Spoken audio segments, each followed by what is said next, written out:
क्या बात। हम भी 2 बार धन्यवाद दे रहे हैं। और वास्तव में ये 2 धन्यवाद किसके लिए भी सुन लीजिए। देवी धन्य धन्य, तुमको आज मैं विशेष धन्यवाद दे रहा हूं। क्यों? भगीरथ ने गंगा उतारी, सत्य है, लेकिन भगीरथ की गंगा निश्चित क्षेत्रों को पवित्र करती है। लेकिन तुम्हारी ये राम कथा क्षेत्रों की सीमाओं को तोड़कर पवित्र व पावन किया करेगी जगत को। और सुनो, भगीरथ की गंगा के पास तो चलकर जाना पड़ता है पवित्र होने के लिए, लेकिन ये तेरी राम कथा रूपी गंगा लोगों के घरों तक जाकर उनको पवित्र और पावन किया करेगी। इसलिए देवी धन्य धन्य धन्य। 2 बार, और 2 बार एक और कारण से दिया है। वो कौन सा कारण है? उसमें हम और आप दोनों लोग सम्मिलित हो जाएंगे। देवी, वो दोनों लोग भी धन्य हो जाते हैं। धन्यवाद तो मैं आपको दे ही रहा हूं, लेकिन वे दोनों भी धन्यवाद के पात्र हैं। उनका भी जीवन धन्य हो जाता है, जो राम कथा को गाता है और जो सुनता है वो भी धन्य धन्य धन्य। इसलिए हम सब धन्यवाद के पात्र हैं, और केवल धन्यवाद के पात्र नहीं है, तो हम अपने जीवन की धन्यता का अनुभव कर रहे इस कथा मंडप में बंधु माता। आयोजन तो नाना प्रकार के इस देश में होते हैं, लेकिन ये ऐसे जो आयोजन होते हैं, रोम रोम पुलकित हो जाता है, रोम रोम रोमांचित हो जाता है। जीवन की सारी ग्रंथियां खुल जाती है, जीवन की सारी थकान उतर जाती है, जीवन के सारे श्रम का पारिश्रमिक मिल जाता है। ये वही स्थान है राम कथा का मंडप। दुनिया में और कहीं है उपलब्ध नहीं है बंधु माता। ये सारे प्रयोजन राम कथा के मंडप में ही सिद्ध होते हैं। तो देवी, प्रश्न तो आपके ऐसे हैं कि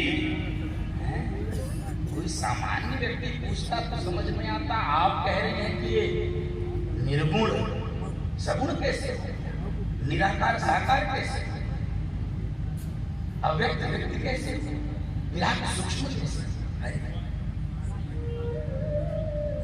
वैसे तो बहुत गंभीर प्रसंग है बंधु माता। इसी उलझन में हम हिंदू भी पड़े, और कई बार हम सबको इससे भेद बुद्धि परोसी जाती है। ऐसे भेद बुद्धि कई बार हमको परोसी जाती है, हमारे हृदय में, हमारे मस्तिष्क में डाली जाती है। बहुत सारे लोग हमसे कहते हैं, महाराज जी सब तो ठीक है, इतने देवी देवता हमारे यहाँ समझ में नहीं आता, किसकी करें पूजा, किसकी छोड़ें, ये न नाराज हो जाए, वो न नाराज। माताओं का तो विशेष प्रश्न है, इसलिए नाना प्रकार के देवी देवता पूछते रहे।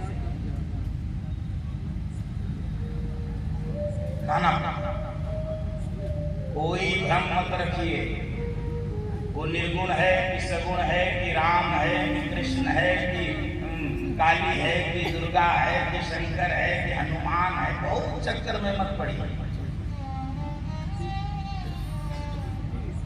भगवान शंकर कह रहे देवी, भगवान न सगुण है न निर्गुण है, भगवान तो केवल भक्तों के प्रेम में वशीभूत है। भक्त जिस रूप में चाहते हैं भगवान को उस रूप में आना पड़ता है।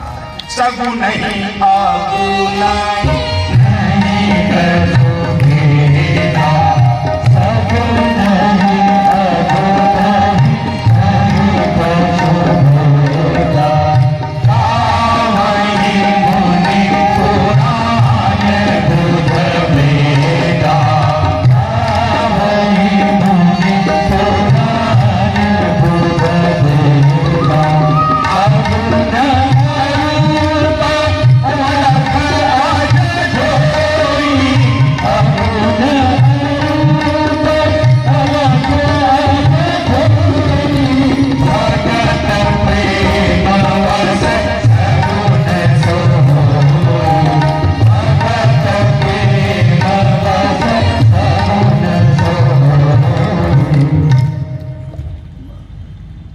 भगत प्रेम वश सगुण सो, वो भक्तों के प्रेम में सगुण हो जाता है तो निर्गुण, है तो निराकार, है तो निराकार। भक्तों के प्रेम में वो शक्ति है, वह ताकत है, वह बल है। जो परमात्मा को निर्गुण से सगुण बना देता है, निराकार से साकार बना देता है। इसलिए आप अपनी शक्ति को कम मत आंकिए, आपके भीतर वो अपार शक्ति है। आप